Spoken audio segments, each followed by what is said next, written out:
இசாரா செவ்வந்தி உட்பட 5 பேர் நேபாளத்தில் வைத்து நேற்றைய தினம் கைது செய்யப்பட்டதை தொடர்ந்து அவர்கள் தொடர்பான பல தகவல்கள் வெளியாகிக் கொண்டே இருக்கின்றன.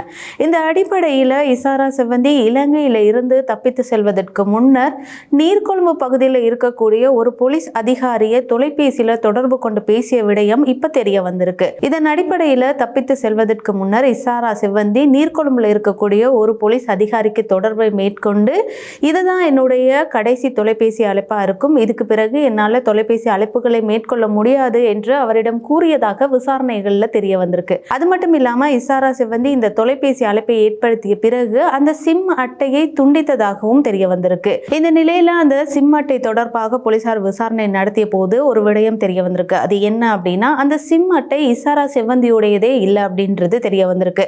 அது மட்டும் இல்லாம இசாரா செவ்வந்தி நாட்டிலிருந்து தப்பித்து செல்றதுக்கு மேலும் பல முக்கிய புள்ளிகள் உதவியதாகவும் தெரிய வந்திருக்கு. அந்த முக்கிய புள்ளிகள் எல்லாம் யாரு என்பது தொடர்பான விசாரணைகள் எல்லாம் இசாரா செவ்வந்தியிடம் நடத்திய பிறகு அந்த முக்கிய புள்ளிகள் அனைவருமே கைது செய்யப்படுவார்கள் அப்படின்ற ஒரு விஷயத்தை போலீசார் இப்போ மக்களுக்கு வெளியிட்டிருக்கிறாங்க.